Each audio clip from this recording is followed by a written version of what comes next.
Monsieur le grand rabbin, messieurs les présidents, messieurs les rabbins, mesdames et messieurs, si la communauté israélite de Strasbourg a bien voulu me confier l'honneur de présider la séance d'hommage à Jules Isaac et Edmond Flegg, c'est qu'elle a tenu par là à désigner celui que Jules Isaac avait chargé d'écrire l'histoire de son œuvre et aussi de la faire connaître et apprécier. Agissant ainsi, la communauté de Strasbourg a voulu, à travers mon humble personne, rendre hommage surtout à l'historien disparu et se conformer à sa volonté. Mais il y a aussi autre chose. Cette sympathie vibrante témoignée à Jules Isaac était partagée, je puis le dire, dans toutes ses lettres, jusqu'aux dernières.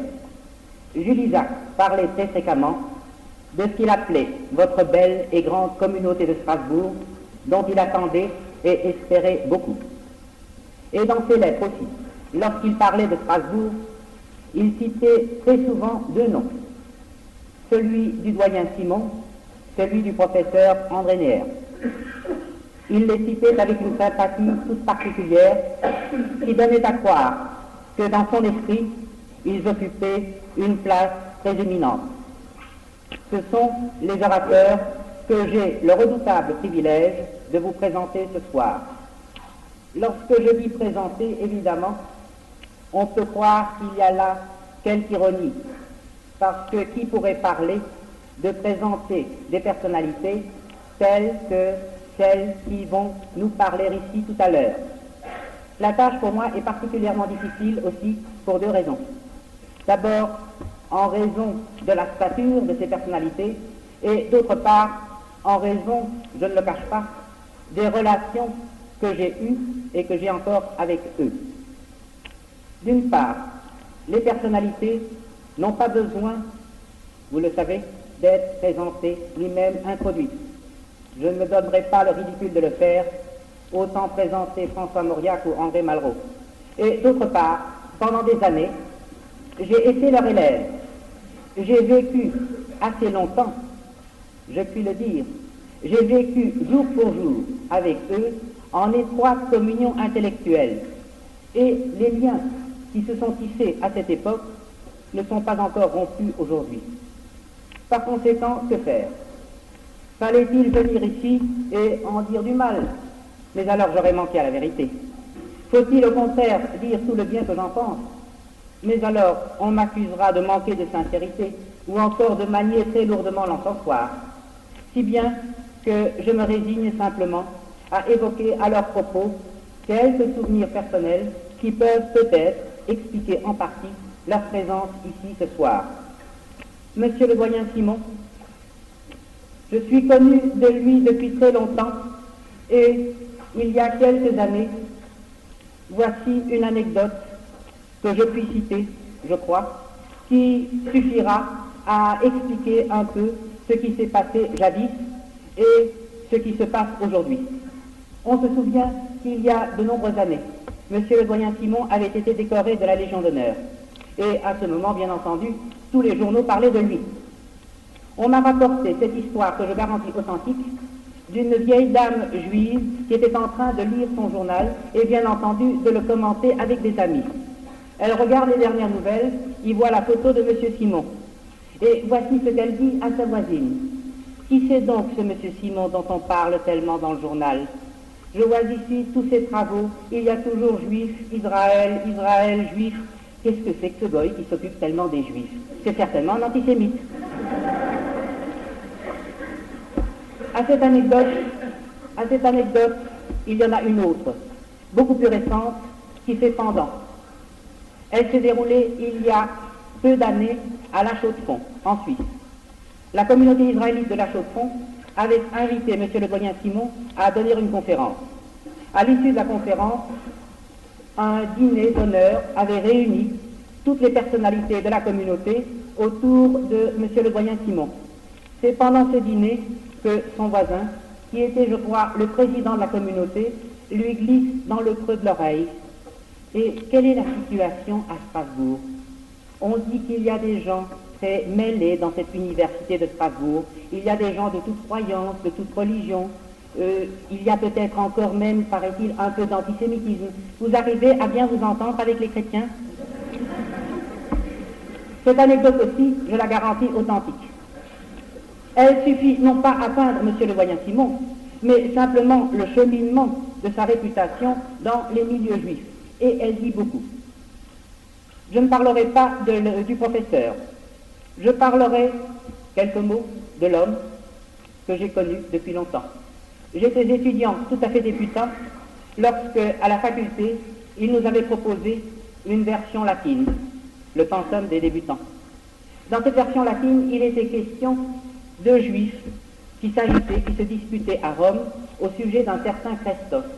Ce Christos était aussi connu sous le nom Jésus de Nazareth. À ce moment-là, l'importance de la question, je l'avoue, nous avait échappé à tous. Mais en réalité, M. le doyen Simon, par là, avait introduit des étudiants débutants dans un débat fondamental, celui des relations entre juifs et chrétiens. Parce que, pour les Romains, on les mettait tous dans le même sac, c'était une bande de juifs qui s'agitaient au sujet d'un certain Christos, mais entre ces juifs, il y avait déjà, à cette époque, une sorte de fossé qui s'était creusé. C'est ainsi que M. Simon nous a initiés à l'histoire des religions, qu'il a commenté pour nous, pendant des années, les évangiles, d'autres textes du Nouveau Testament. Il l'a fait toujours avec une objectivité, avec un tact extrêmement rare et d'autant plus précieux en la matière. Et d'autre part, en dehors de son enseignement, il y avait une question qui nous tenait à cœur. C'était la question des observances religieuses. Les quelques étudiants juifs qui étaient pratiquants avaient beaucoup de mal, toujours, on le sait, à parvenir à passer des examens ou des concours dans une faculté où on ne tenait pas toujours compte des questions religieuses juives s'entend. Eh bien, nous savions à ce moment-là que nous pouvions, en toute tranquillité, aller voir M. le doyen Simon pour tout problème qui se posait. Nous étions assurés de rencontrer un interlocuteur bienveillant et nous étions certains aussi que si cela était dans la mesure du possible, notre problème recevrait une solution favorable. Agissant ainsi, M. Simon, par son enseignement, par son comportement, se situait dans la lignée de ces historiens humanistes qui, de Fustel de Coulanges à Lucien Fèvre, ont été l'honneur de la France. Monsieur le professeur Néer, lui, est, on le sait, d'une race toute différente. J'ai gardé de lui, de mes années d'études, deux images contrastées. L'une est celle du juif biblique, l'autre celle du philosophe existentialiste. Le juif biblique est celui qui a ressenti à un certain moment de sa carrière universitaire la vocation pressante de quitter la carrière germanistique où il s'était engagé pour se tourner vers les études juives, plus spécialement vers les prophètes comme Amos, comme Jérémie, et pour ressusciter ce passé biblique qui, il faut bien l'avouer, même dans les milieux juifs, était un peu négligé, un peu oublié. C'est peut-être au contact des prophètes qu'il a acquis ce style particulier, je n'oserais pas dire ce style prophétique, passionné, inspiré que nous lui connaissons. Mais il y a aussi un autre professeur Néer, c'est le philosophe existentialiste. C'est celui que je me souviens avoir entendu dire au jour de la soutenance de sa thèse, cette phrase qui avait effrayé le jeune étudiant que j'étais alors, Dieu est engagé dans l'aventure d'Israël. Monsieur Néer s'est engagé pleinement dans l'aventure d'Israël. Et c'est par là qu'il a séduit et conquis un très vaste public d'étudiants qui cherchaient un guide. Il a été pour nous pendant des années l'incarnation d'une sorte de Sturm und Drang juif. Pour la première fois, nous voyons devant nous un universitaire juif qui non seulement ne se cachait pas, qui non seulement n'était pas honteux, mais qui était fier d'être juif, qui proclamait son judaïsme et s'affirmait comme tel à la faculté. Cette nouveauté était lourde de conséquences, on le sait. C'est ainsi, par ce caractère engagé, que M. Néer est parvenu à entraîner derrière lui une grande partie de la jeunesse intellectuelle juive.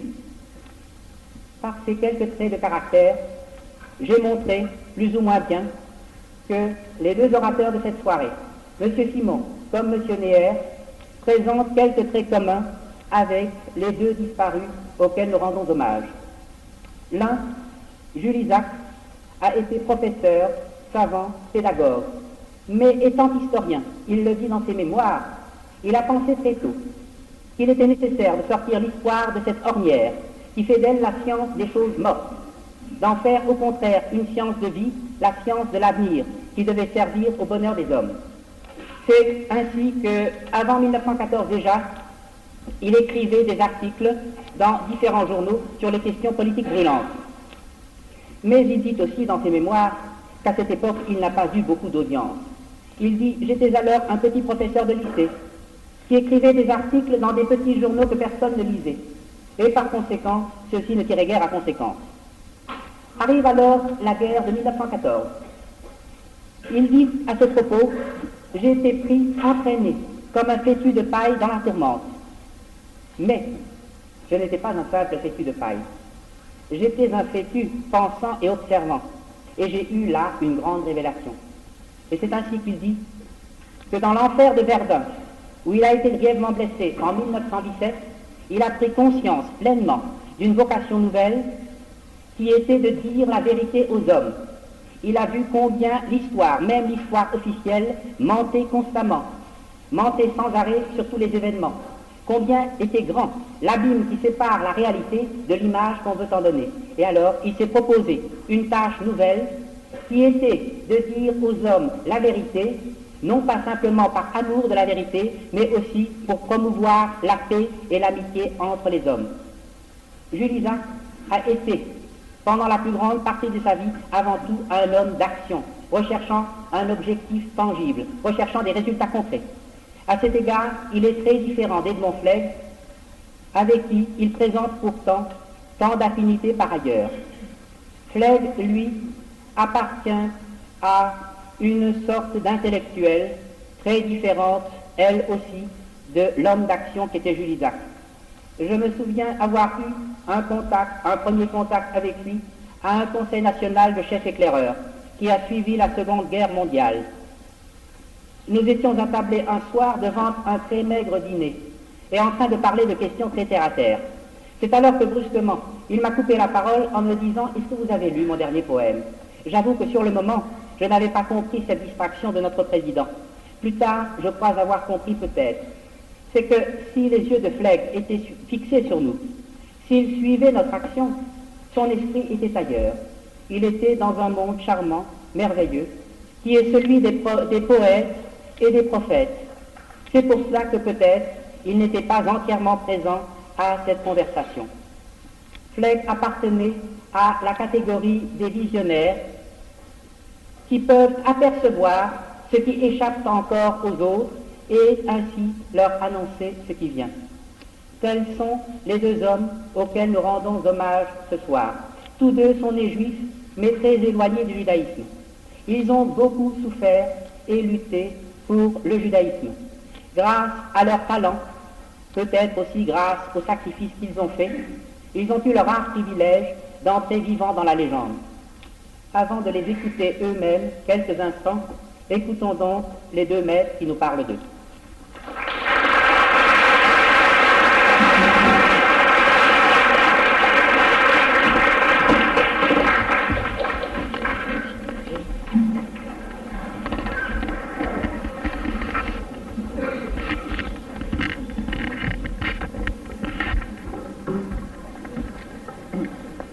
Mesdames, Messieurs, je voudrais tout d'abord remercier notre ami Landau des paroles si amicales, des termes si chaleureux et beaucoup trop élogieux qu'il a trouvé pour parler de moi. Après l'image qu'il vient de vous donner, j'ai bien peur que la réalité ne puisse que vous décevoir. Et je voudrais remercier également les organisateurs de cette soirée de m'avoir fait l'honneur et le plaisir de m'y associer, donnant ainsi à cette manifestation son véritable sens, qui est celui d'une manifestation d'amitié entre juifs et non-juifs. Mon premier contact avec Jules Isaac remonte à 1937. Il était alors inspecteur général Et j'enseignais depuis quelques mois, débutant, dans cette ville même, au lycée Fustel de Coulanges, l'histoire et la géographie. Il va m'inspecter un beau matin dans une classe de philosophie, si j'ai bonne mémoire. C'était ma première inspection. C'est dire que je n'étais pas particulièrement à l'aise lorsque Isaac franchit, accompagné du proviseur, le seuil de la salle de classe. André Neher a raconté dans un récent numéro de l'Arche comment, ayant dans un article appliqué à Isaac inspecteur l'expression « la terreur des professeurs de lycée de France », il avait reçu en retour de la main de l'intéressé une longue mise au point destinée à rectifier l'image conventionnelle que notre ami se faisait de lui. Je puis dans cette affaire m'inscrire comme témoin à décharge. Si Isaac a pu effectivement un court instant me terroriser, c'est dans la mesure où je ne le connaissais pas. Et à vrai dire, ce qui me terrorisait, et ce qui a priori terrorise tous les professeurs de lycée, c'est, si je puis dire, l'idée platonicienne de l'inspecteur général. C'est ainsi, je pense, que l'entendait aussi André Neher. Dans le cas particulier dont je vous parle, il a suffi de fort peu d'instants pour dissiper la terreur, tant le comportement de l'inspecteur en chair et en os, de l'homme Isaac, savait mettre à l'aise en révélant une bienveillance foncière, même à ceux qui, comme moi, débutaient dans le métier. Si j'ai bonne mémoire, cette visite me valut même une promotion. Je ne suis pas sûr du tout, en toute franchise, de l'avoir méritée par des talents pédagogiques encore très vacillants à l'époque. Mais par-delà le professeur néophyte, Isaac s'intéressait aux chercheurs. J'avais commencé à préparer ma thèse de doctorat. Isaac ne doutait certainement pas qu'il serait amené un jour à travailler dans ce même secteur de l'histoire judéo-chrétienne. Encore que son immense culture historique ne connut guère de lacunes, il était alors préoccupé surtout d'histoire contemporaine. Mais il avait pour la recherche des autres, et des jeunes en particulier, quel qu'en fût l'objet, une curiosité sympathique et un infini respect. Il n'était pas de ce type d'inspecteur général, il existe, qui voit d'un mauvais œil leur professeur préparer un doctorat et qui considère qu'un travail scientifique ne peut se faire qu'aux dépens de la classe.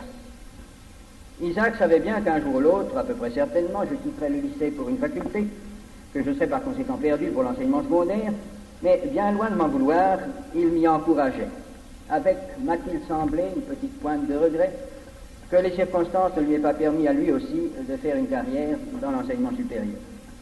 Je me plais à croire que la promotion très flatteuse, dont il m'a, avec une générosité vraiment excessive, gratifié ce jour-là, était à ses yeux une sorte de prime de recherche, au moins autant qu'elle récompensait un très contestable talent de pédagogue à ses débuts. Notre seconde entrevue eut lieu quelques années après, dans des circonstances dramatiques. C'était à Clermont-Ferrand, lieu de repli de notre université, 3 ou 4 jours après l'arrestation de ses enfants et de sa femme. Lazare Landau a raconté dans l'Arche comment, ayant été éconduit par la Gestapo à laquelle il était allé se livrer, Isaac alla trouver à Roya son collègue et ami Parodi, dont la famille le dissuada de s'offrir en victime aux nazis.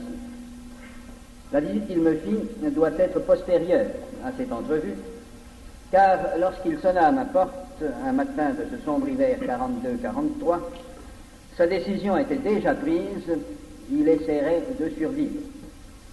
Et c'est précisément pour me demander mon aide éventuelle qu'il venait me trouver. Je lui proposais comme lieu d'asile une maison paysanne que j'avais louée dans la montagne d'Ambert et où je passais mes vacances avec ma famille. C'était pour lui la sécurité à peu près certaine, mais cette chaumière était pour une installation permanente très inconfortable, et la perspective de s'y établir seul en plein hiver, loin de tout foyer ami, et peut-être sans aucune aide domestique, le fit hésiter. Il frappa à d'autres portes, trouva un gîte plus approprié, avant de mener la vie errante d'un homme traqué. On sait le reste, l'évolution spirituelle d'Isaac, qui, d'un laïcisme très Troisième République, l'achemina peu à peu vers des positions nettement religieuses et une prise de conscience juive. Et on sait son œuvre qui désormais se confronte avec sa vie, celle d'un historien engagé dans la lutte contre l'antisémitisme. Essai d'histoire partiale, c'est ainsi qu'il avait lui-même libellé le sous-titre d'un ouvrage, Les oligarques, écrit au lendemain de la défaite. Je pense qu'on peut, sans lui faire injure, caractériser de la même façon l'ensemble de son œuvre ultérieure.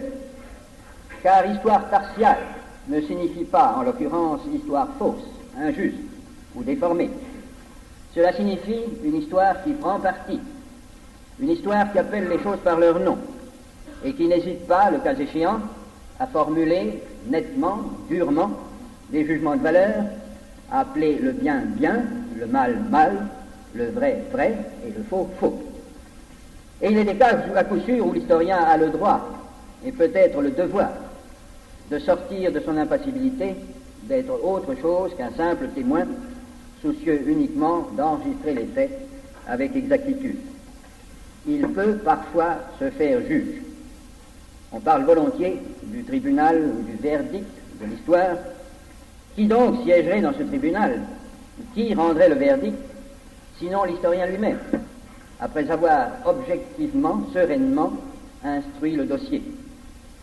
Histoire partiale, cela signifie qu'elle est animée d'une passion, celle de la vérité. Et à cet égard, toute histoire, même la plus détachée en apparence, est et doit être partiale. Mais cette passion apparaîtra avec plus ou moins de force, voire de violence, selon le tempérament, selon les circonstances, selon le sujet traité. On ne fait pas l'histoire de l'antisémitisme comme on fait celle des institutions féodales ou de la navigation à vapeur. On ne la fait pas, on ne peut pas la faire comme l'a fait un habitant de Sirius quand on s'appelle Isaac, qu'on écrit en 1943-45, qu'on a eu sa femme et sa fille tuées simplement parce qu'elles s'appellent Isaac. L'auteur lui-même s'en est expliqué en termes d'une force singulière, singulièrement émouvante aussi, dans la préface de son Jésus et Israël. Ce livre, écrit-il, n'est pas essentiellement, ne pouvait pas être un livre de science. Il est le cri d'une conscience indignée, d'un cœur déchiré.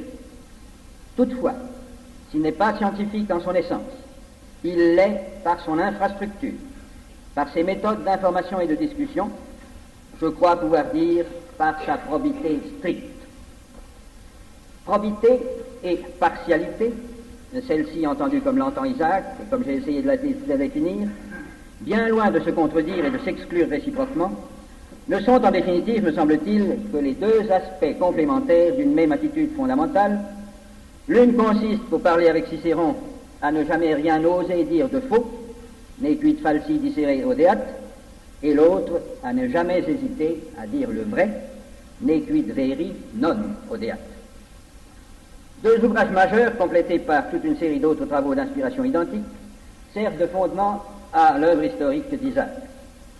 Jésus et Israël, première édition 1948, et cette genèse de l'antisémitisme, 1956, qui est à proprement parler, comme l'auteur le précise dans son introduction, une suite logique de Jésus et Israël, provoquée par ce qu'il appelle lui-même la profonde résonance de ce premier livre. Jésus et Israël répondent à une double intention. Situer Jésus dans ses rapports avec le judaïsme et le peuple juif, réciproquement, préciser l'attitude des Juifs, ses contemporains, envers Jésus, et plus spécialement tirer au clair l'accusation de déicide qu'ont fait peser sur Israël des siècles de christianisme. Sur le premier point, l'auteur n'a pas beaucoup de peine à établir, ou plutôt à rappeler, car ce sont des faits bien connus, ou qui devraient l'être, que Jésus, juif selon la chair, élevé en juif pieux, avait vécu, pensé, prêché dans les cadres de la religion ancestrale, et que son enseignement s'apparente à celui des rabbins et est nourri d'authentiques pensées israéliennes. On sera cependant tenté de trouver que la démonstration d'Isaac réduit peut-être à l'excès, en insistant sur des ressemblances incontestables, des différences également certaines. Elle risque ainsi de minimiser l'originalité de Jésus et, par le fait même, de rendre difficilement explicable le conflit qui, tout de même, a dressé contre lui, non pas simplement, comme le dit Isaac, le haut sacerdoce, les bien-pensants, les notables, certains docteurs, mais tout ce qui, dans le judaïsme officiel, tout au moins, jouait un rôle religieusement dirigeant. Ce que les manuscrits de la mer Morte nous ont révélé sur le mouvement essénien nous aide à mieux comprendre ce qui s'est passé avec Jésus et les premiers chrétiens. Les gens de Qumran, en effet, ont été, comme Jésus, en but à l'hostilité, en tout cas, du parti sadducéen, du sacerdoce, et peut-être aussi, l'exégèse que M. Dupont-Sommer vient tout récemment de proposer du commentaire de Nahum trouvé à Qumran semble l'avoir établi, des pharisiens. Et pourtant, les Esséniens étaient, pour ce qui est de l'observance, des juifs exemplaires, ce que Jésus, sans doute, n'était pas. Ce qui oppose Jésus non seulement au parti sacerdotal, mais même à ces pharisiens, dont à certains égards pourtant il est très proche, ce n'est pas tant peut-être sa prétention à la messianité, dont nous ne sommes pas sûrs qu'il l'ait proclamée publiquement avec une force aveuglante, c'est essentiellement, semble-t-il, son attitude en regard de la loi. Il n'est pas à coup sûr très facile de la tirer parfaitement au clair à travers des textes évangéliques parfois difficiles à interpréter. Une chose du moins paraît certaine, c'est que Jésus sait de façon plus ou moins explicite arroger le droit non seulement de renchérir sur la loi écrite, de la majorer, ce que les rabbins faisaient couramment, mais aussi, sans pour autant la condamner ou la rejeter, de la corriger, en l'élaguant éventuellement. Ainsi, à propos du sabbat par exemple. Il l'a fait parce qu'il avait conscience d'une mission toute particulière qui le plaçait en dehors et au-dessus des catégories reçues et au-dessus de la loi même dont il est maître et non pas simplement interprète. Cette opposition des docteurs, qui contient en germe celle de tout le judaïsme ultérieur, identifié après 70 au pharisaïsme, explique l'échec final de Jésus en Israël. Sans doute, si modeste soit-elle, la première communauté chrétienne est juive. Juifs les 12, juifs les premiers missionnaires, juifs Saint Paul. Isaac a eu raison de le souligner, on l'oublie trop souvent. Sans doute aussi, l'immense majorité du peuple juif, qui déjà vivait dans la diaspora, n'ayant pas connu Jésus, n'a pas eu l'occasion de le repousser. Et ceci encore, Isaac a eu 1000 fois raison de le rappeler. La diaspora n'est pas une conséquence, un châtiment providentiel de la crucifixion, elle lui préexiste largement. Déjà à l'époque du Christ, à ne considérer que le chiffre de la population, la capitale, numériquement parlant, du judaïsme, la capitale d'Israël, ce n'est pas Jérusalem, c'est Alexandrie, au même titre qu'aujourd'hui, c'est New York. Or, Jésus n'est jamais allé à Alexandrie. Mais le peuple juif a du moins ultérieurement, et dans sa presque totalité, repoussé le christianisme, sans quoi nous ne serions pas ici ce soir. Je suis loin, certes, de méconnaître l'importance de saint Paul dans la séparation entre les deux religions. Personne ne contestera que le rejet de la loi et le développement de la christologie ont accentué le fossé entre chrétiens et juifs. Il me paraît difficile cependant d'admettre qu'il est à eux seuls creusé. Le message de Paul n'est pas à coup sûr parfaitement identique à celui des premiers disciples jérusalémites. Sur plus d'un point, il le contredit. Mais il serait aventureux de faire de Paul le véritable fondateur du christianisme. Avant même qu'il intervienne, les dés sont jetés. Israël à Jérusalem, en Palestine, a, dans sa majorité, pris vis-à-vis de Jésus et de ses premiers disciples une attitude non pas nécessairement hostile, mais du moins négative. Et nous touchons ici à ce qui pour Isaac est l'essentiel, c'est-à-dire la question du déicide. Le rejet collectif par Israël, à de rares exceptions près, qui sont capitales, puisque la nouvelle religion leur doit l'existence du christianisme, c'est-à-dire à mon sens du Christ de la théologie et du Jésus de l'histoire, est un fait historique. Il est attesté par la survivance même d'Israël, ou si l'on préfère, il la conditionne. La responsabilité collective d'Israël dans la crucifixion, en revanche, est une notion théologique. Or, comme le dit encore excellemment Isaac, si la théologie est fondée à interpréter l'histoire, s'il n'est pas contesté qu'elle la dépasse, il faut poser en principe, en impératif absolu, qu'en aucun cas elle ne peut ni la contredire, ni la dénaturer, ni en forcer le sens pour les besoins de la cause. Parler de déicide est déjà en soi un abus de terme, car cela suppose que Jésus s'est ouvertement proclamé Dieu et que les Juifs l'ont sciemment mis à mort comme tel. La première hypothèse est insoutenable. La seconde tombe ipso facto. Au reste, nous sommes suffisamment renseignés sur les motifs de la condamnation de Jésus par l'inscription que les évangiles nous disent avoir été apposés sur la croix, et nous n'avons aucune raison de révoquer en doute ce témoignage. Jésus de Nazareth, roi des Juifs. C'est comme agitateur politique, comme prétendant messianique de type zélote, que Jésus est mis à mort. L'accusation est-elle fondée? Je ne le pense pas, et ce n'est pas pour nous le problème. Ce qui nous intéresse, c'est qu'elle trahit d'elle-même son origine, et par conséquent éclaire le problème des responsabilités de la crucifixion. Les responsables, ce ne sont certes pas les masses palestiniennes. Elles paraissent au contraire avoir pensé un moment que Jésus était effectivement le roi Messie qu'elles attendaient. L'épisode de l'entrée à Jérusalem invite à le croire. Ce ne peuvent être que les dirigeants, juifs et romains. Les Sadducéens, gens en place, n'étaient pas tendres pour tout ce qui, de près ou de loin, ressemblait à un mouvement ou une agitation messianique. L'autorité romaine l'était moins encore. C'est dans ces deux directions qu'il faut chercher. La nature même du supplice, la crucifixion, prouve que la sentence a été rendue par le procurateur romain et non pas par le Sanhédrin. Je pense que celui-ci a joué un rôle effectif, sinon très clair, et peut-être poussé à la condamnation. Il est possible que certains autres éléments y aient applaudi, mais il serait aussi inique et aussi absurde de rendre Israël globalement responsable de la crucifixion qu'il le serait d'imputer au peuple français la responsabilité du supplice de Jeanne d'Arc, simplement parce qu'elle a été condamnée par un tribunal ecclésiastique français. Personne ne conteste le rôle déterminant des Anglais dans cette affaire, personne ne devrait contester le rôle déterminant des Romains, aidés par le sacerdoce, dans le procès de Jésus.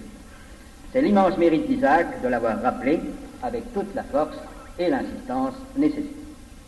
Au reste, encore que je sois et ne veuille être historien, je dois tout de même rappeler à ce propos que pour la théologie chrétienne, qu'elle soit catholique ou protestante, le Sanhédrin et Pilate et le Sanhédrin n'ont été que la cause occasionnelle de la mort de Jésus. La cause profonde, celle qui a rendu nécessaire ce sacrifice rédempteur, ce sont les péchés de l'humanité. C'est là du moins ce que m'a appris le catéchisme de mon enfance. Je ne sache pas que la doctrine se soit modifiée dans l'intervalle. Elle remonte jusqu'à saint Paul, et ses racines scripturaires sont juives, puisqu'on les trouve dans les passages d'Isaïe sur le serviteur souffrant, et tout spécialement au chapitre 53. Le responsable de la mort du Christ, dans l'authentique perspective chrétienne, c'est l'humanité entière, l'humanité de tous les temps. Il a fallu à des chrétiens un singulier oubli des enseignements fondamentaux de leur foi pour qu'ils en viennent à parler du peuple déicide. Ils l'ont fait néanmoins, et Isaac n'a pas eu de peine à réunir une ample moisson de témoignages, accablant pour ceux, théologiens, historiens ou vulgarisateurs, qui, imputant allègrement à Israël la responsabilité de la crucifixion, ont du même coup attisé la haine contre le peuple juif. L'accusation de déicide est un des mobiles, et sans doute le mobile essentiel, de ce qu'on peut bien appeler l'antisémitisme chrétien. J'ai moi-même utilisé cette expression, elle n'a pas plu à tout le monde, elle me paraît néanmoins traduire un fait tellement incontestable qu'elle est devenue à l'heure actuelle comme un terme technique dans le langage de ceux qui s'occupent en historiens des relations judéo-chrétiennes.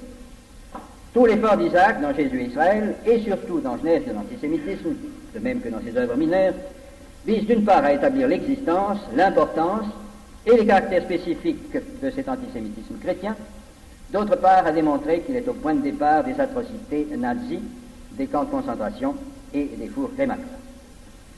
Je n'ai pas à prendre ici dans le détail la démonstration d'Isaac, elle est, je pense, dans ses grandes lignes au moins, présente à vos esprits. On sait en particulier avec quelle force il a montré le rôle, dans la genèse d'une mentalité durablement antisémite, de ce qu'il appelle l'enseignement du mépris, pratiqué par l'Église dès la fin de l'Antiquité, et surtout au Moyen-Âge, à l'égard des Juifs, et aboutissant dans la pratique à ce que Isaac appelle un système d'avilissement qui se concrétise dans ce statut d'exception et le ghetto. Il pense, ayant établi l'importance de ce phénomène, pouvoir affirmer que l'antisémitisme chrétien représente, je le cite, la souche puissante sur laquelle sont venues se greffer toutes les autres variétés d'antisémitisme. Telle est la thèse. Elle a suscité des réactions diverses, trop souvent passionnelles, soit dans le sens d'une adhésion enthousiaste sans critique, soit dans le sens d'un rejet péremptoire et peu fondé. Je pense pour ma part que si on la considère de sang-froid et de bonne foi, on devra y reconnaître une très large part de vérité, mais qu'on sera amené aussi à y introduire certaines nuances. Je n'insiste pas sur le premier point, vérité, il est assez communément admis. La preuve en est que les églises chrétiennes sont en train de procéder à une très large refonte de leur enseignement traditionnel touchant Israël et les Juifs. Sur le second point, réserve à faire, nuance à introduire, je me bornerai à quelques remarques. Convaincu de la responsabilité écrasante de la chrétienté dans la genèse de l'antisémitisme, Isaac, par une démarche naturelle et sans doute inconsciente de son esprit, tente à en faire une responsabilité exclusive. Justement préoccupé d'en finir avec ce qu'il appelle le mythe de l'éternel antisémitisme, selon laquelle le fait antisémite serait aussi ancien qu'Israël lui-même, il a, je crois, tendance à minimiser l'importance et l'ampleur de l'antisémitisme païen pré-chrétien. Or, celui-ci est un fait dûment attesté, et que les travaux récents en particulier ont mis en pleine lumière. L'antisémitisme chrétien du IVe siècle et des siècles suivants a trouvé à cet égard le terrain bien préparé. Cet antisémitisme païen tient pour une part à la structure même de la société antique, hellénistique ou romaine, d'autre part au caractère du judaïsme qui recèle en lui une certaine force isolante. Les deux causes du reste sont intimement liées. C'est parce qu'elle est elle-même construite sur des assises religieuses que la société antique a vu d'un mauvais œil cet élément irréductible qu'est le judaïsme et que sa religion même empêche de se fondre dans le milieu ambiant et dans l'universel syncrétisme de l'époque. Le christianisme à ses débuts a suscité les mêmes réactions. L'antichristianisme des masses romaines procède en droite ligne de leur anti-judaïsme. À cet égard, la société chrétienne médiévale ne fait que reproduire, avec une motivation en partie différente, mais en partie seulement, l'attitude du monde antique, car ses structures sociales et politiques sont, comme celles du monde antique, fondamentalement religieuses, et supportent mal l'existence d'un corps étranger inassimilable, qu'il s'agisse de juifs, d'albigeois ou de vaudois. La différence entre les deux périodes, c'est d'une part qu'au Moyen-Âge, la théologie vient effectivement renforcer et motiver les réactions élémentaires du groupe social, et nous trouvons ici le crime de déicide et le système d'avilissement. C'est d'autre part que dans l'Antiquité, les Juifs étaient protégés par leur statut officiel de religio licita, et qu'en règle générale, l'autorité impériale a veillé au respect de ce statut contre les poussées d'antisémitisme de l'opinion ou de la masse. Il est curieux de voir Isaac s'étonner que la société byzantine, par exemple, ait pu se montrer activement anti-juive, alors, je le cite, alors que rien, absolument rien, sauf la religion, ne distinguait les Juifs de la population chrétienne. Rien non plus, sauf la religion, ne séparait Louis XIV des protestants. Et pourtant, on sait ce qu'il advint. Il est clair que la réaction d'Isaac est ici celle de l'historien laïque, né et élevé dans l'esprit de la Troisième République. Il n'a pas vu, n'ayant pas eu d'éducation juive vraiment religieuse, que l'observance juive impliquait un minimum d'autoségrégation, qui est la condition même de la survie du judaïsme, et il n'a pas vu non plus que dans une société fondée sur la religion, comme l'est la société médiévale, la religion est tout. À l'inverse, c'est peut-être parce qu'il n'a pas eu d'éducation religieuse chrétienne qu'il peut écrire « La mentalité chrétienne a été imprégnée jusqu'à la moelle par l'antisémitisme ». Je ne pense pas qu'une pareille affirmation, présentée sous une forme aussi catégorique, rende compte même de la situation au siècle passé, je ne saurais l'affirmer cependant, elle ne correspond pas, en tout cas, à celle du XXe siècle, celle du moins que je l'ai connue dans mon enfance et ma jeunesse. Je n'ai pas gardé de mes leçons de catéchisme et des offices religieux auxquels j'assistais alors le souvenir d'une telle intoxication. Il me paraît certain en particulier que les méfaits de la liturgie catholique, sur lesquels insiste Isaac, n'ont pas été aussi considérables qu'il le pense. D'abord parce qu'il s'agit d'une liturgie latine, incompréhensible pour l'immense majorité des fidèles dès le Moyen-Âge. Et puis parce qu'il n'y est pratiquement question des Juifs que pendant la Semaine Sainte, et en particulier le Vendredi Saint. Ne croyez pas que je me fasse ici le défenseur à tout prix d'une Église à laquelle d'ailleurs j'ai cessé d'appartenir. J'essaie simplement d'être objectif et équitable, et de reconstituer aussi exactement que possible mon expérience d'il y a 40 ou 50 ans. Je ne prétends pas qu'elle ait valeur d'exemple, d'autres peut-être ont fait des constatations différentes. Je pense néanmoins qu'elle n'est pas exceptionnelle et qu'elle autorise par conséquent à nuancer les assertions d'Isaac. De même, c'est sans doute faute d'avoir connu du dedans et vécu la religion, l'une ou l'autre religion, qu'Isaac enregistre parfois comme manifestation antisémite, ce qui n'est de la part de l'Église que mesure de défense religieuse pour empêcher ses fidèles de judaïser. Il n'y a rien là que de normal pour quiconque prend sa religion au sérieux. J'imagine que notre ami Néer ne verrait pas d'un œil particulièrement favorable l'un de ses disciples assister régulièrement à la grand-messe à la cathédrale ou fréquenter de façon habituelle les cultes de l'église Saint-Paul.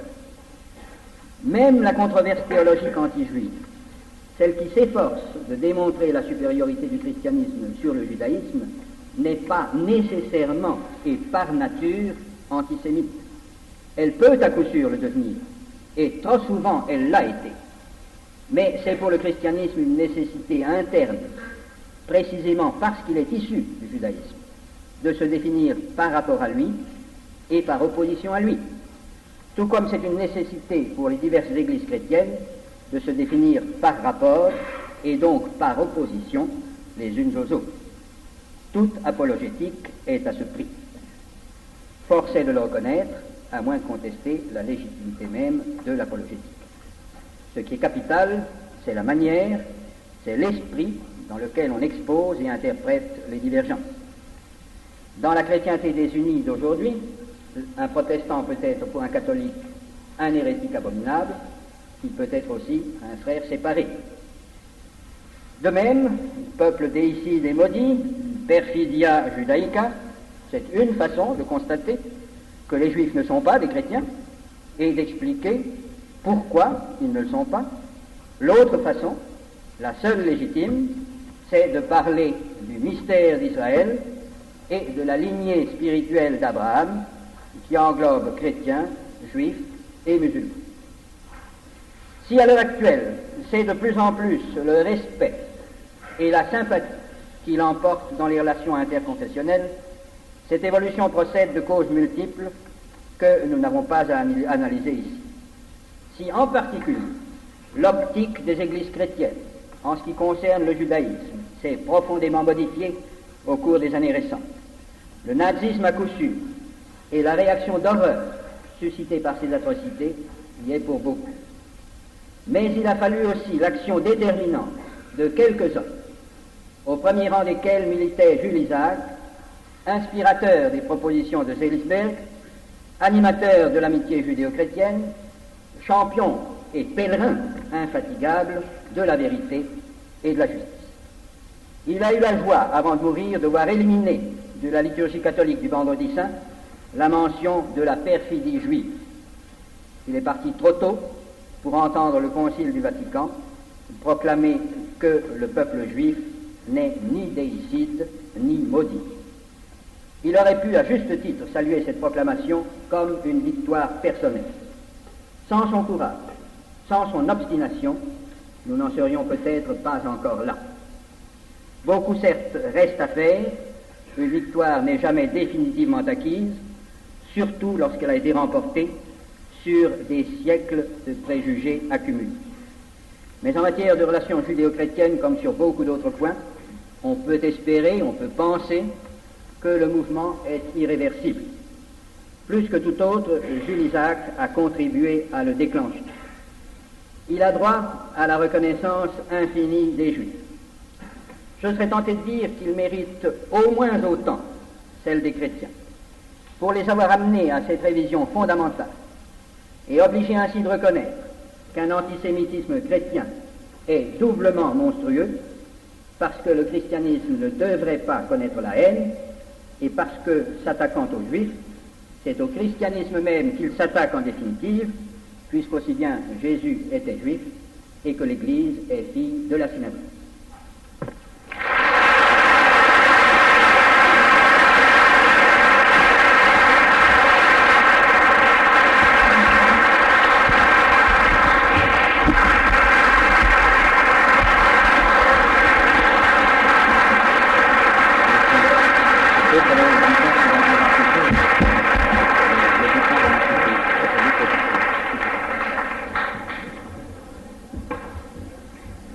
Magistral exposé de Monsieur le doyen Simon, auquel il n'y a rien à ajouter, nous avons pensé qu'il serait peut-être bon d'ajouter quelques coupures d'enregistrement de Jules Isaac.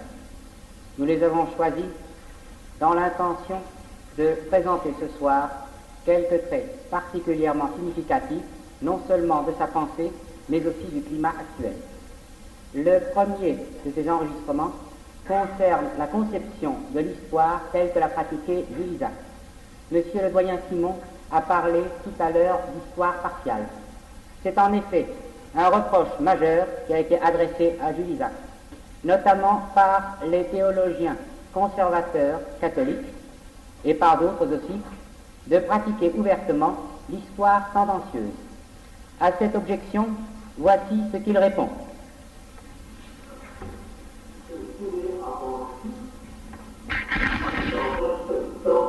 Et en faisant prévaloir la vérité historique,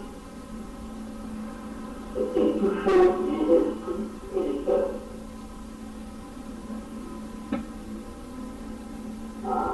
Quelqu'un ici, je regarde les histoires partielles.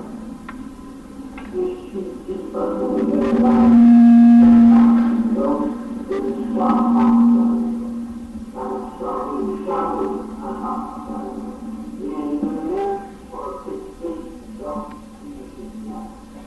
Alors, nous allons approcher.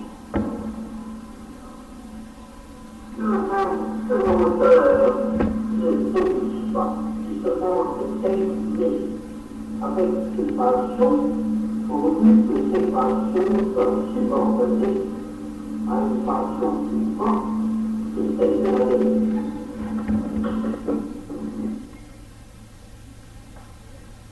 Nous nous excusons de ces difficultés techniques qu'il nous était impossible de régler entièrement à l'avance. Nous comptons sur votre indulgence.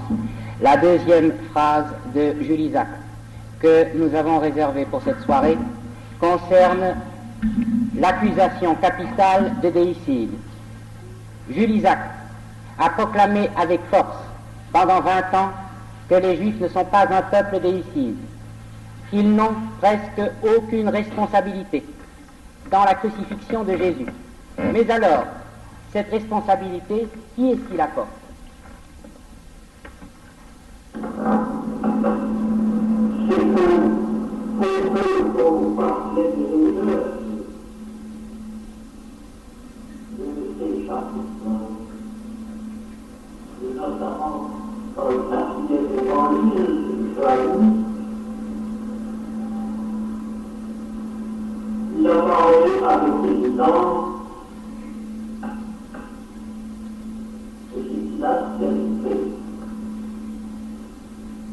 C'est la responsabilité pleine et entière, majeure, pleine et entière.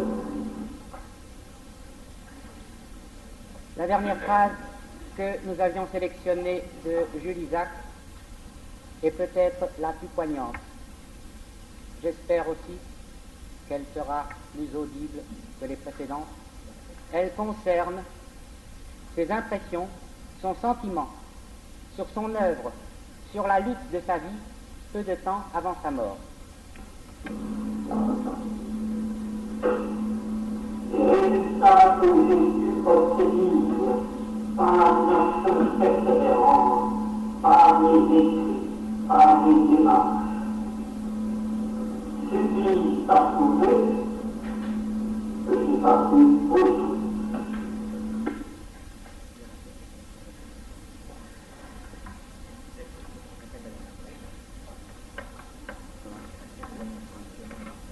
La dernière phrase que Jules Isaac vient de prononcer, là encore, je vous prie d'excuser les difficultés techniques qui ont empêché tous les assistants de l'entendre. Cette dernière phrase est celle-ci. La situation actuelle, les résultats de mes écrits, de mes démarches, de tout ce que j'ai fait, prouvent que je n'ai pas fait fausse route. Il semble qu'actuellement, les décisions imminentes du Concile du Vatican viennent à l'appui de cette phrase de Jules Isaac pour montrer qu'effectivement, il n'a pas fait fausse route. À cette évocation de celui qui, dans ses mémoires, s'intitule lui-même un bagarreur, va suivre celle d'un autre lutteur, si on veut, mais qui appartient à un tout autre domaine, c'est le visionnaire Edmond Flegg que monsieur le professeur Neher évoque pour nous.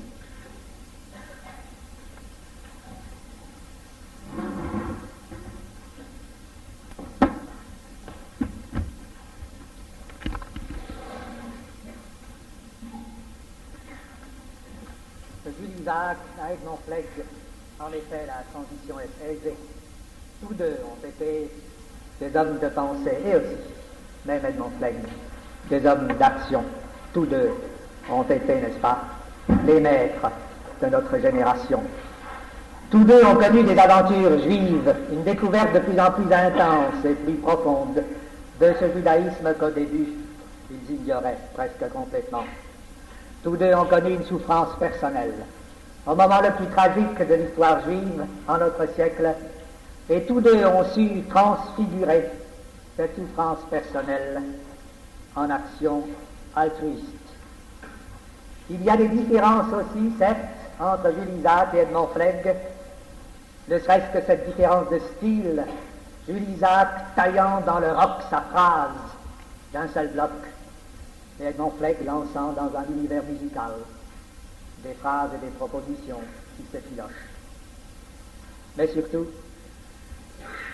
Jules Isaac, au nom des Juifs, comme porte-parole des Juifs, a parlé aux non-Juifs, aux chrétiens. Edmond Flegg, au nom des Juifs aussi, comme porte-parole des Juifs, a parlé essentiellement aux Juifs. Quel est l'essentiel du message d'Edmond Flegg, j'allais dire, de l'Évangile aux Hébreux, selon Edmond Flegg?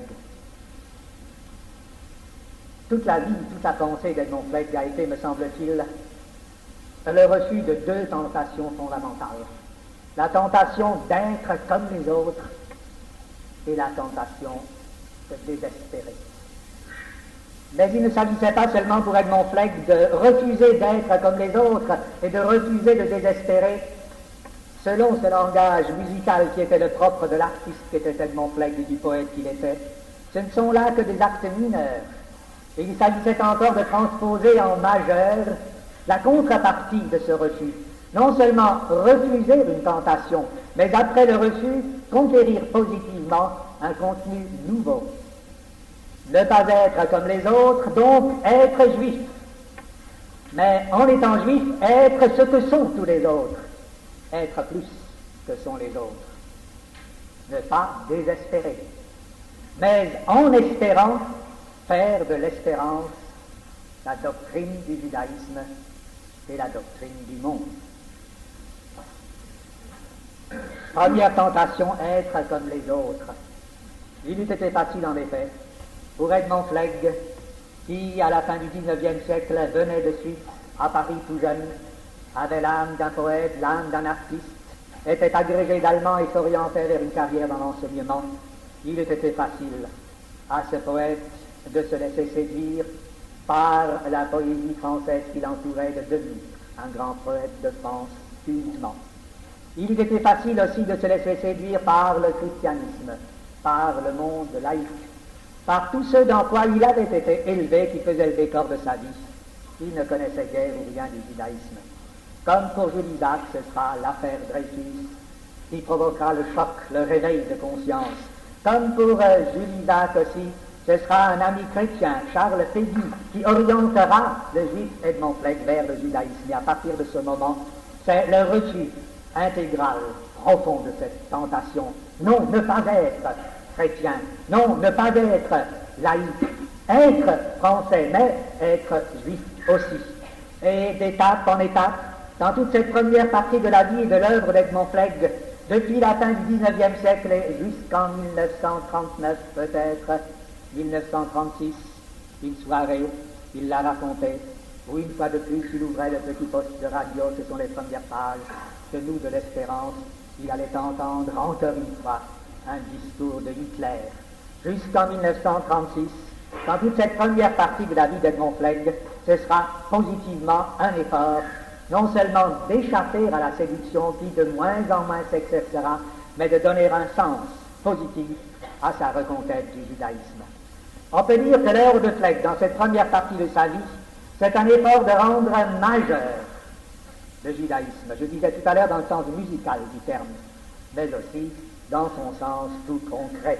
Le judaïsme, chose mineure à côté du christianisme, considéré comme une simple séquelle, comme une remorque, comme une relique. Ce judaïsme, Edmond Fleck le place à côté du christianisme. Edmond Fleck compose un Jésus raconté par le juif errant qui contient déjà tout le problème que quelques années plus tard, Jules Isaac, en historien, exposera dans Jésus d'Israël. Évidemment, le roman d'Edmond Fleck n'est qu'un conte, ce n'est qu'une fiction. Mais au fond, Edmond Fleck est allé plus loin que Jules Isaac, car il ne s'est pas contenté d'essayer de montrer que le peuple juif n'était pas responsable de la mort de Jésus. Non, il a accepté que le peuple juif fût responsable, mais il a expliqué aussi pourquoi le peuple juif, pourquoi le juif errant se devait de refuser d'aider Jésus, parce qu'il s'agissait d'accomplir des tâches plus urgentes dans le temps juif. Dressant la statue du judaïsme aussi haute, aussi majestueuse et aussi lucide, à côté de la statue du christianisme que sont les statues de l'Église dans nos cathédrales et les statues de la synagogue aussi, mais lui enlevant son bandeau, Edmond Fleck a rendu majeur le judaïsme à côté du christianisme. Il a rendu majeur le judaïsme aussi à côté de la France. Il n'y a rien de plus émouvant dans l'œuvre et dans la vie d'Edmond Flegg que cette haute synthèse qu'il a su opérer entre le français qu'il était et entre le juif qu'il était. Il a su intégrer à cette synthèse la synthèse aussi entre le juif de la diaspora et le juif français qu'il était, et le sioniste qu'il était de plus en plus. Le sioniste qu'il était depuis 1926, depuis un voyage qu'il avait fait dans cette Palestine naissante, le sioniste qu'il allait devenir plus encore après la guerre, lors de l'instauration de l'État d'Israël. Il a raccourci en quelque sorte la distance entre la Seine, cette Seine qu'il voyait tous les jours depuis son appartement du quai aux Fleurs, et le Jourdain, comme il a su aussi abréger la distance entre les auteurs classiques français, les poètes français, et les auteurs classiques juifs, les poètes juifs dont il était lui-même. Il a su, à partir de 1948, faire hisser dans le cœur de tous les juifs de la diaspora, de tous les juifs de France, là encore, tout droit et aussi élevé, aussi majestueux, l'un que l'autre, le drapeau israélien et le drapeau tricolore. Voici deux poèmes, extraits tous les deux d'Écoute Israël. Le premier, il est vrai, n'est pas un poème seulement. Comme, encore une fois, poussé par sa technique musicale, Edmond Flegg introduit un leitmotiv dans son œuvre et le fait retentir à 2 reprises. Une première fois, c'est la conclusion d'un drame intitulé Le Juif du pape, et une deuxième fois, le même texte apparaît comme l'un des chaînons de son épopée poétique, Écoute Israël. Au XVIe siècle, un pape, Clément VI, et un juif, Salomon Molko, se tiennent là, face à face, tout droit, l'un en face de l'autre, élevé, majestueux, l'un aussi grand que l'autre. Que le pape soit aussi grand que le juif, rien d'étonnant, n'est-ce pas? Mais le juif est aussi grand et majestueux que le pape. Et les deux concluent un pacte, ce pacte de l'alliance judéo-chrétienne qui veut, dira Flegg, que pour que les deux communautés soient unies, il faut que sur la longue route de l'histoire, elles restent séparées. C'est le deuxième poème, l'école de Troyes. Cette école de Troyes en Champagne, qui au XIe siècle était dirigée par Rachi, le grand commentateur de la Bible et du Talmud, et Rachi qui, lorsqu'il voulait faire comprendre à ses élèves une expression, soit de la Bible hébraïque, soit une expression araméenne du Talmud, traduisait en quelle langue donc? Eh bien, voyons, à Troyes en Champagne, il traduisait en français. Et comme Rachi était vigneron, à Sukkot, Rachi souhaitait le vin des Français à tous les Hébreux, et nous pouvons dire que Flegg souhaitait l'esprit des Hébreux à tous les Français. Le juif du pape. En accordant les frères radicaux, François et Charles Quint, qui divisaient le monde, le pape Clément et le juif Molko voulaient faire un le monde. La synagogue avait livré le juif. L'inquisiteur empoisonnait le pape. Et du poison, le juif avait sauvé le pape. Et du bûcher, le pape avait sauvé le juif. Or, maintenant, dans la chapelle où Michel-Ange mêlait ses démons et ses anges au jugement dernier, les deux amis, repoussés de leurs frères, se regardaient dans la dernière trêve de leur adieu dernier. Oh mon fils, murmurait Clément après l'ancienne, tu m'as sauvé la vie et j'ai sauvé la tienne. Mais nul de nous devant Dieu n'a sauvé un bien plus cher que ma vie et la tienne. Nous nous sommes sauvés et tout reste à sauver. Peut-être un jour, sur la guerre du monde, la paix prendra le monde à son chiffre neuf. Peut-être un jour, pour élever le monde, Rome et Jérusalem nous donneront la main. Peut-être un jour, avant la fin du monde, Dieu ne fera qu'un homme avec tous les humains. Il est trop tôt pour qu'il nous soit possible de marcher en ce jour par le même sentier. Adieu, nous gravirons son âge inaccessible, par deux, nous se montant vers un soleil entier. Mon sauve-conduit se sauve en tout lieu de la terre. Pour sa migration, j'ai fait tout préparer. Restons unis tous deux, et tous deux solitaires, pour voyager ensemble, il faut nous séparer. Et Molko disait, quel pèlerinage, de lieu en lieu, d'âge en âge, de travaux en travaux. On pense arriver, la fin du voyage est un nouveau départ, un départ nouveau. Il faut aller pourtant, plus en la solitude, et quand on est tombé, se remettre debout. Il faut ne se lasser d'aucune lassitude. Quel que soit le chemin, la lumière est au bout. Marchons donc vers ce jour que l'ombre balbutie, jour futur dont le présent se souvient. Chaque heure de la nuit en fait la prophétie, car la nuit la plus noire est une aube qui vient. L'école de Troyes. Rachid le glosset de Troyes en Champagne, de vieux mots français, de vieux livres hébreux. Et les mots français, partis en campagne, s'en allaient au loin de Troyes en Champagne, jusqu'aux nids brûlés à l'Égypte nombreux. Rachid éclairait de Troyes en Champagne à l'esprit français, le vieux livre hébreu. Et l'esprit français, menant sa campagne, s'en allait au loin de Troyes en campagne jusqu'au don glacé à l'Égypte nombreux. Puis, sous côte venue, à Troyes en Champagne, le maître coupait ses raisins nombreux.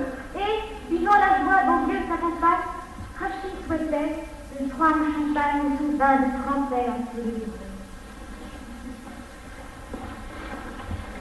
Ça aurait-il d'être comme les autres qui aboutissaient à cette synthèse théologiquement éclairée entre le juif et le chrétien, synthèse admise sans aucun chauvinisme et sans aucun cocardisme entre le juif et le français. Ça aurait-il d'être comme les autres s'accompagnait enfin, chez Flegg encore, par une découverte de plus en plus intense, dense et intérieure des richesses du patrimoine juif. Il raconte comment sa maison fraternelle était comme tant de maisons au XIXe siècle, une belle maison juive, mais une maison vide de judaïsme. Et tout l'effort de Flegg, durant cette première période encore de sa vie, de son œuvre, ce sera de meubler cette maison, de meubler sa maison juive et de la meubler pour tous les autres juifs. D'abord, du point de vue biologique, il lui importera de montrer pourquoi il est juif. Un opuscule de Flegg porte ce titre, « Pourquoi je suis juif ?» Il veut expliquer pourquoi il refuse les mirages du christianisme, du rationalisme. Un peu plus tard, s'ajoutera encore le mirage du marxisme. Les raisons pour lesquelles je suis juif et aussi pour lesquelles il veut que son enfant soit juif et plus juif que lui. Et pour rendre son enfant plus juif que lui encore, il lui offre toute la tradition juive. Il se met à la traduction, il se met à l'anthologie. Le traducteur Flegg, hélas, de la Bible, il n'a pu traduire que les 2, peut-être 3 premiers livres. Mais il caressait le rêve réalisé à cette époque en Allemagne par Martin Buber et Franz Rosenzweig de traduire en français la Bible entière et selon les procédés et l'exégèse de la tradition juive. Il traduit le Midrash, Moïse raconté par les sages, Salomon raconté par les sages, et là encore, l'ambition de Flegg se dessine dès les titres. Il s'agissait d'une collection dans son esprit de toute la légende d'Israël. Il voulait faire défiler tout le Midrash à travers cet ouvrage qui lui aussi restera inachevé. Et puis, cette si charmante traduction du Télier de Sholem Aleichem. C'est un texte yiddish, c'est un texte rédigé en Europe orientale par un juif russe, par un polac, et le juif de France, Edmond Flegg, dans son appartement du Quai aux Fleurs, prend cet ouvrage, le traduit avec le même amour avec lequel il traduit la Bible et le Midrash. Mais quel est le jargon qu'il trouvera en langue française pour faire écho au jargon de Lituanie et de Volhynie? Eh bien, ce sera le jargon d'origine de tous les juifs français, n'est-ce pas, puisque tous les juifs français sont nés en Alsace. Alors c'est le dialecte judéo-alsacien, notre dialecte de Haguenau et d'Aubernais, qu'Edmond Flegg emploie, dialogue français, judéo-alsacien, pour rendre lisible pour les juifs français et pour les non-juifs français ce texte yiddish. Et enfin, l'anthologie juive, la pensée juive depuis les origines jusqu'à Flegg. Et puis, écoute Israël, l'histoire juive, racontée comme Victor Hugo l'avait faite pour l'histoire universelle, depuis les origines jusqu'à, non pas Flegg, mais jusqu'à l'avènement du Messie au-delà de Flegg encore. La légende des siècles juifs, qui n'est pas seulement un chef-d'œuvre de poésie, mais qui est encore et surtout une anthologie de tout le trésor juif et un effort aussi de déceler, de mettre en lumière dans l'histoire des hommes juifs, des événements juifs, des interventions juives, ces hommes, ces événements, ces interventions que passent sous silence des ouvrages d'histoire universelle. Qui donc, mieux qu'Edmond Flegg lui-même, pourrait en une phrase résumer ce que devait être et ce qu'est en effet écoute Israël. Voici une phrase dite par Edmond Flegg lui-même et résumant l'esprit d'écoute Israël. Poète, à la fois indépendant et dépendant de l'ensemble, marque à sa place l'unité fondamentale de l'histoire et de la légende juive, s'inspirant tour à tour de la Bible, du Talmud, du Zohar, de la Kabbale, de toutes les traditions et chroniques d'Israël, dédiées à la création du monde, et s'inspirant au-dessus de l'ère atomique, après avoir du pathétique à l'humour, de l'épopée à la chanson, associer le petit de Dieu à tous les âges qui la parcourent, à tous les paysages qui la côtoient, à toutes les civilisations auxquelles il a mêlé ses misères et ses joies, ses décadences et ses renaissances, jusqu'à celle d'aujourd'hui, portant partout et toujours parmi les hommes son vieux rêve respect. Portant partout et toujours à travers les hommes son vieux rêve messianique. Cherchant un terme pour définir ce vieux rêve messianique juif, commençant à la création de Réchit et s'achevant à l'avènement du Messie, Fleck trouve un terme, une notion, l'espérance. Nous le disions tout à l'heure, le refus de désespérer, c'était l'autre acte fondamental dans la vie et dans l'œuvre d'Edmond Fleck. Le refus de désespérer et en contrepartie la volonté d'espérer. Sans doute, ce thème du refus du désespoir, ce thème de l'espoir, nous le trouvons déjà exprimé dans l'œuvre et dans la vie de Flegg avant 1939, avant que n'éclate la catastrophe. Il était moins que Jules Isaac, un homme souvent, il était plus que Jules Isaac, un homme souvent torturé. Souvent, il était sujet à des moments de crise, de lassitude, de doute. Il n'était sûr ni de son œuvre, ni de sa vie toujours et malgré tout. Il se ressaisissait et il espérait. Mais c'est surtout à partir de 1939 que les raisons de désespérer devenaient de plus en plus urgentes. 1939-40, c'est la mort de ses deux fils, de ses deux seuls fils, durant la drôle de guerre. Puis, 1940 à 1945, c'est la grande tragédie pour tout le peuple juif. Ce Flegg résumera dans cette phrase: le monde entier n'est plus qu'un mur des fleurs. Puis, après la victoire, 1945 à 48, encore une raison de désespérer, un événement qui a frappé Edmond Flegg au cœur, auquel il a consacré des pages innombrables de son Écoute Israël et des ouvrages qu'il composera à ce moment en prose: la trahison de la Grande-Bretagne, la trahison d'Albion, refusant l'entrée en Palestine aux quelques misérables rescapés juifs des camps de concentration, les enfermant dans de nouveaux camps de concentration sur l'île de Chypre. Et plus tard encore, malgré la direction de l'État d'Israël, encore des raisons de désespérer lorsqu'en 1950, on réarme l'Allemagne nouvelle avant même. On lui donne donc un corps physique de nouveau et des armes avant même que l'Allemagne ait retrouvé son âme. Et malgré ces raisons de désespérer, au-dedans de toute cette vie, menée à travers les douleurs et les souffrances et les appréhensions et les lassitudes et les doutes et les pessimismes, depuis 1939 et jusqu'au dernier jour de sa vie, l'espérance. On peut dire que durant toute cette période, l'œuvre d'Edmond Flegg n'est autre chose qu'une variation, que des variations sur le thème de l'espérance. L'homme, dit-il, ne vit pas seulement de pain, mais aussi d'espérance. Et c'est ce pain d'espérance qu'il offre dès lors aux Juifs, aux hommes. Qu'est-ce que l'espérance? Pour Flegg, l'espérance est tout d'abord, évidemment, le messianisme, c'est l'avenir, mais non pas un avenir insaisissable, non pas l'horizon, ligne qu'on n'atteindra jamais, par encore la force de son génie créateur. Flegg prendra un des termes techniques de la théologie juive, Olam Haba, que l'on a traduit jusque-lui par le monde futur, et il en propose une autre traduction qui fait comprendre ce qu'est pour lui le messianisme et l'avenir. Le monde qui vient, vers le monde qui vient. Le monde qui vient, l'avenir, c'est par conséquent le monde qui vient vers l'homme, le monde qui vient vers nous. Et chaque homme, en chaque instant de sa vie, va vers ce monde. Et c'est cette réciprocité entre un avenir qui ne s'en va pas au fur et à mesure où l'on s'approche de lui, mais qui au contraire se rapproche de vous dans la mesure où vous vous rapprochez de lui. C'est dans cette mesure que l'avenir est espérance. C'est dans cette mesure que l'homme crée l'avenir et que l'homme crée l'homme. Si l'espérance est avenir et monde qui vient, l'espérance est pour Flegg aussi, paradoxalement, le passé.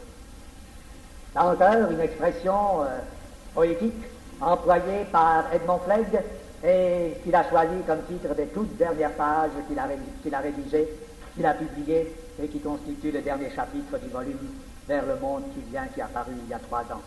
Retour au futur. Retour au futur, comment cela? Comment est-il possible de retourner au futur? Mais chacun d'entre nous n'a-t-il pas en lui quelque chose qui est son futur, son avenir, et vers quoi il ne peut que retourner, qui est son enfance? L'enfance. L'enfance est un des aspects par lesquels Edmond Flegg définit l'espérance. Avec Bernanos, avec Saint-Exupéry, Edmond Flegg est certainement l'un des écrivains français de notre temps qui a su le mieux décrire le thème de l'enfance. Thème de l'enfance d'abord, de notre propre enfance, qui est ce passé de promesses, de naïveté, de pureté, d'innocence, et qui nous inonde chaque fois que nous le désirons. Il suffit d'ouvrir les écluses et notre enfance revient. Et c'est parce qu'Edmond Flegg, dans sa personne, savait toujours garder ouvertes ces écluses, qu'Edmond Flegg était toujours naïf, innocent, pur. Mais l'enfance, ce n'est pas seulement cette enfance passée que chacun d'entre nous possède dans son existence. L'enfance est aussi l'avenir. Ce n'est plus notre enfance, mais ce sont nos enfants. L'enfance, c'est ce que nous attendons. L'enfance, c'est ce pourquoi nous vivons, ce pourquoi nous aimons, ce pourquoi nous créons. La tragédie a voulu qu'Edmond Flegg ait perdu, nous l'avons dit tout à l'heure, ses deux enfants. Inlassablement, il sera à la recherche de son petit-fils. Pourquoi je suis vif est dédié à son petit-fils qui n'est pas encore né. Et après la mort de ses deux fils, il donnera une deuxième édition après la Seconde Guerre mondiale de ce pourquoi je suis vif, et le dédiera à son petit-fils qui ne naîtra jamais. Et dans cet ouvrage dans lequel il met tout le contenu et toute la ferveur de sa dimension espérantielle et qui porte le titre si prenant par lequel nous sommes empoignés avec lui dans l'espérance, nous de l'espérance, cet ouvrage rédigé en 1948 est dédié à son petit-fils inconnu. En réalité, nous le sentions. Dès la mort de ses enfants, et dès que la conviction s'était établie en lui qu'il n'aurait pas d'enfant charnel, pas de petit-fils, Edmond Flegg réalisait à la lettre le verset d'Isaïe « Vatem bene Israël tenuktu echad echad » et vous, les enfants d'Israël, vous les Juifs, vous serez rassemblés un par un. Ce rassembleur des Juifs, un par un, c'était Edmond Flegg lui-même. Et il a voulu nous rassembler un par un, vous tous, moi, nous rassembler pour que nous soyons tous ses enfants. Il a trouvé un groupe au moins dans lequel, dès la mort de ses deux fils, il a retrouvé ses enfants. Déjà en 1926, sur les sollicitations de Robert Gamzon Castor, qui est parti avant lui, il avait accepté d'être le président d'honneur du mouvement des éclaireurs israélites de France. Et quelques années plus tard, par un mouvement inverse de celui de la hiérarchie normale, de la présidence d'honneur, il avait passé à la présidence effective. Ce qui montre bien qu'un mouvement poussait Edmond Flegg de plus en plus profondément à l'intérieur de ce mouvement des élus.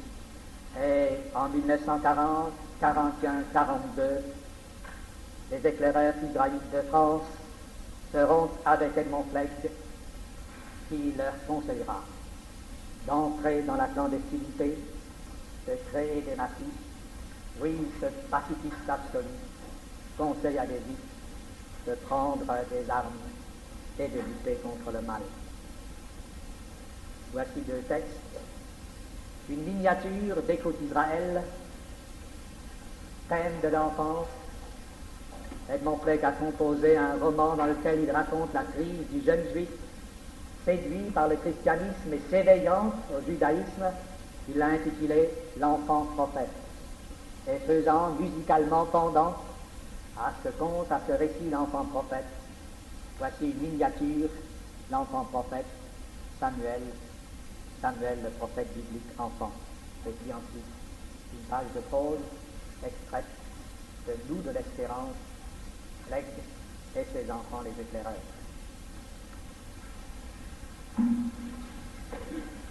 L'enfant Samuel. L'enfant Samuel est comme l'enfant Dieu. Il voit la terre et vit la terre. Le choisier du ciel, ouvrant sa paupière, dans son œil charnel sans les lumières. Aux ombres surprises, surveillant confus, cette rumeur brise sur la perdue. C'est, depuis Moïse mort disparu, et au terme gentil de Dieu de vivant. Et maintenant, les chefs et les petits éclaireurs israélites qui m'appelaient leur chef, déjà privés par l'étoile jaune du droit de mourir pour leur patrie en combattant, les tolérés encore à demi dans la zone libre, venaient camper au voisinage de notre vieux moulin pour apporter sans doute à mon passé clos le mirage d'un reste d'avenir. Ils avaient recruté à leur tâche commune quelques jeunes intellectuels, enlevés par Hitler au banc de leur école, polytechniciens, normaliens, nés juifs, mais étrangers au judaïsme. Ils avaient eu l'idée touchante à mes deuils de m'inviter à conquérir avec eux ces novices. Il s'agissait de les initier d'abord, moi à nos pratiques ancestrales, que je n'ai jamais là bien réappris, qu'à l'esprit qui s'en dégage, de les mener par des chemins plus rapides vers ces certitudes que j'avais explorées pour moi-même 25 ans plus tôt et qui risquaient aujourd'hui de me redevenir moins proche. Je me cherchais donc 1 heure par jour durant 2 semaines près d'une meule antique qui gisait dans l'herbe, sous les pins maritimes d'un amphithéâtre de verdure, devant une table rouillée qu'entouraient des auditeurs assis. Je me rappelle, au dernier vendredi soir, notre procession familière, 2 à 2, parmi les cyprès, les oliviers, les vignes et les psaumes, jusqu'au plateau muet qui dominait la mer. Puis le rituel que psalmodiaient par instant l'hébreu et le français simultanés. Puis l'accueil transfiguré de la fiancée sabbatique d'Israël dans sa robe de pourpre qui descendait du ciel avec le soleil. Et ensuite, dans les tendresses du crépuscule, la table fleurie sous les eucalyptus, les lumières allumées, le pain béni et fragmenté, le modeste festin, à chaque service retentisser par un chant de joie, réinsufflant au plus rebelle des convives cette âme seconde qu'ajoute à l'autre la maîtresse du sabbat. Et ensuite, dans la petite salle en bois, éclairée à peine, l'évocation par chacun de la quinzaine passée, la critique par chacun de la leçon reçue, la confidence par chacun de la leçon gardée, le rappel par chacun des tâches prochaines. Puis, dans un silence qu'alourdissait les douleurs du monde, la dernière phrase de notre admirable Robert Galton: il nous faudra peut-être aller jusqu'au martyre. Il nous faudra peut-être aller jusqu'au martyr, et l'espérance, c'est aussi le martyr. L'espérance, ce n'est pas seulement le monde qui vient, l'espérance, ce n'est pas seulement l'enfance, mais l'espérance, c'est, enfin encore pour Edmond Flegg, le martyr, la souffrance acceptée, car ceux qui acceptent la souffrance savent que souffrir pour la vérité, souffrir pour la justice, souffrir pour le bien, que mourir pour la vérité, mourir pour la justice, mourir pour le bien, ce n'est ni souffrir ni mourir tout entier.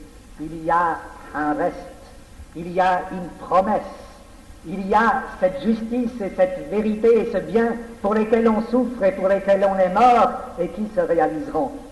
Il y a une finalité de la souffrance, et c'est cela qui fait de la souffrance une espérance. Y a-t-il peuple plus souffrant que le peuple juif? Il n'y aurait donc aucun peuple plus espérant que le peuple juif. Et l'enfant prophète, s'adressant à Jésus sur la croix, lui dit en un dernier adieu: ah, je sens comme tu souffres, mais ta souffrance, combien de temps a-t-elle duré? Combien d'heures seulement? Et la souffrance d'Israël, combien de siècles? C'est parce qu'Israël est le peuple souffrant à travers les siècles qu'Israël est le peuple espérant. C'est parce qu'il sait que sa souffrance n'épuise pas sa vie et son existence, mais qu'il y a ensuite ce pourquoi il a souffert et qui se réalisera, que le peuple juif espère. En choisissant la souffrance, le patriarche Isaac a donc choisi du même coup l'espérance et la louange. Et c'est ce pacte conclu par le patriarche Isaac avec Dieu qui est le pacte éternel du peuple juif avec Dieu et avec les hommes. La vision d'Isaac extraite des coups d'Israël. La vision d'Isaac. Isaac bénit Jacob, ses fils et leurs semences, puis se tourna vers le mur en silence. Et pêle sur sa couche, aveugle et sourd, ayant connu pour Dieu des mots très lourds, il attendit la mort à sa vie de tout. Or, l'ange des veilleuses à l'heure des lumières, touchait sa tente et sa poussière, il rendit en même temps ses forces premières, son amour pour aller sur la lumière. Et le mur s'encouvrit, plein d'esprit et de cris, et le père mourant tout feu de sa race, il y cherchait des meurtris dans le temps de sa.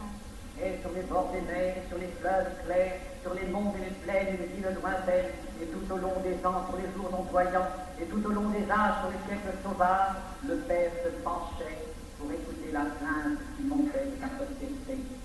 Isaac, pourquoi nous attirer au monde? Nous allons sans abri, nous n'avons point de part à la terre féconde. Contre le sol natal, nous sommes des poursuivis. Le faible nous insulte, le poltron nous brave, l'enfant contre nous, et nous avons pris des armes d'esclaves pour subjuguer nos ennemis.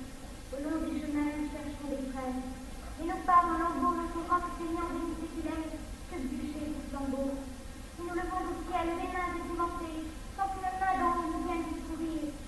Et sans vivre les joies que d'autres ont trempées, nous tombons pour Dieu avant de les oublier. Ainsi montait la sainte sans trêve, et le père s'élit dans la voie de son rêve.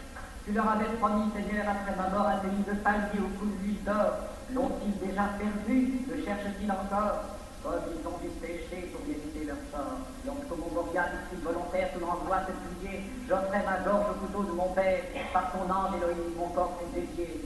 Mais regarde mes fils. À quoi bon ta clémence? Il faut que mon supplice, après moi, recommence.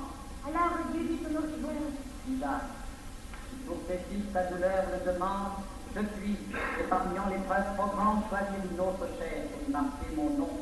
Et tes enfants seront que je les heureux. Ils posséderont pas loin de la terre, et d'autres marcheront défilés au soleil. Ils se rassasilleront en moment salutaire, d'autres s'oublieront le jeûne sans sommeil. Ils ne seront point mangés par l'épée, d'autres nourriront la flamme et le fer, ils auront l'âme claire aux côtes d'orgueil trempées, d'autres paraîtront vides à l'hiver. Ils ne connaîtront bien les tristesses profondes qui les pouvaient rendre immortels, mais d'autres feront sonner au monde la voix de l'Éternel. ainsi sonnait dans l'évangile la parole du Dieu fort. Mais, montrant ses fils de sa main tendue, Isaac se plia dans la mort. Élohim, Élohim, ne change pas le sort, qu'ils vivent s'il le faut, condamnés au serpage, qu'ils errent en sanglots par les lieux et les âges, mais qu'ils te louent, Dieu juste, et qu'ils voient ton visage. Et Dieu ferma les yeux du père des souffrances, et Jacob mit ses os dans la tombe en pleurant. Tout à l'heure, Marcel Simon et Lazare Landau ont rappelé l'émouvante dédicace de Jésus de Israël à ma femme, à ma fille martyre, tuée par les Allemands, tuée simplement parce qu'elle s'appelait Isaac. En achevant cette soirée par la lecture du poème d'Edmond Flegg, évoquant la résonance biblique, plénière, douloureuse et espérante de ce nom Isaac, je crois que nous avons, chrétiens, non-juifs et juifs, amis et disciples, enfants et maintenant orphelins, non pas épuisé l'hommage, mais exprimé l'une des faces de l'hommage que nous voulions, que nous devions rendre à Edmond Flegg et à Gilles Isaac.